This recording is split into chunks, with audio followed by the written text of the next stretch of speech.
Let's talk about those closed borders and our rights as citizens to come back into our own country now. We'll catch up with Professor Anne Twomey, who's a constitutional law expert at the University of Sydney. Good to speak to you, Anne. Appreciate your time. This has been extraordinary. I spoke at the top of the program how even the Universal Declaration of Human Rights cites the right of people to return to their own country. Can you recall any time in Australian history where we've denied that right to our own citizens? Well, actually, sort of from pretty early on, if you really wanted to know. If you go back to 1830, well, if you go back to 1832 when we had our first Quarantine Act, actually it was a legal offence to leave one of the ships that came in. If you were on a ship that had disease on it, you had to sit out there in the harbour and you weren't allowed to come in, and it actually was a criminal offence to do so. So we have had these sorts of provisions in the past in relation to things like quarantine because, as you know, deadly diseases can come into the country and cause absolute devastation.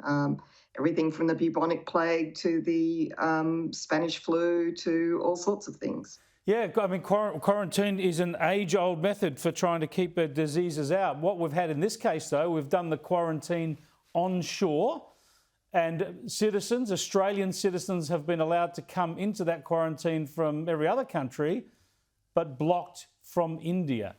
How does the government, in a legal sense, justify that difference, given that they're facing a legal challenge over this? Okay, well, look, there are a number of issues in the legal challenge. So on the one hand, there's a two-track process. So the constitutional issues are waiting for later on because they're a bit more complicated.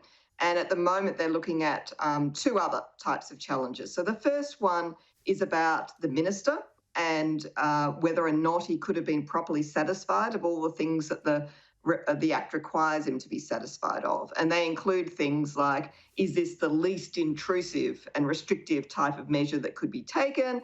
Is it for the, smallest period of time possible? Is it the most effective sort of measure? So he had to consider all of those sorts of things, and it will be argued that he didn't take into sufficient account other types of methods that would be, for example, less intrusive or restrictive.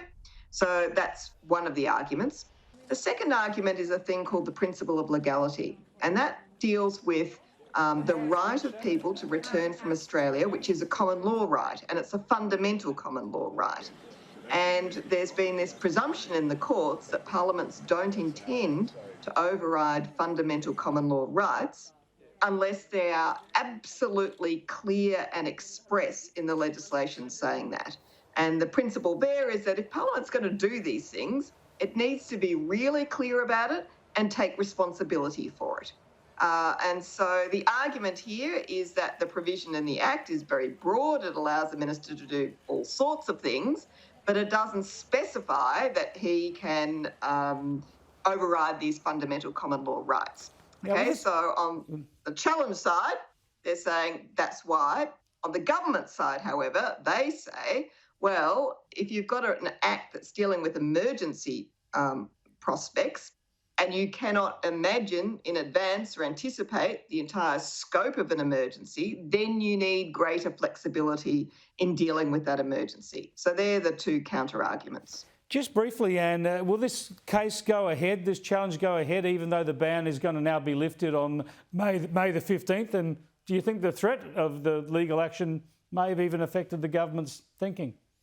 Well, I'm sure that's one of the reasons why the legal action was brought, to be able to put pressure on the government so it doesn't extend the period any further. My understanding is that there's a judge who's scheduled to hear the case on Monday. The principles involved are, of course, very important because if, as the plaintiffs argue, the government's powers in relation to these border closures, etc., are more limited than the government thinks, it would be actually really quite important to know.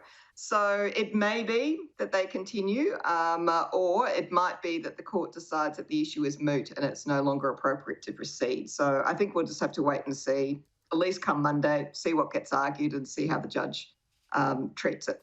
Fascinating stuff. Thanks for joining us, Anne. You're welcome. Professor Anne Twomey there talking about this challenge, a fascinating challenge over these issues, our Australian citizens' rights to come home to this country and what powers the government has to prevent you under what circumstances.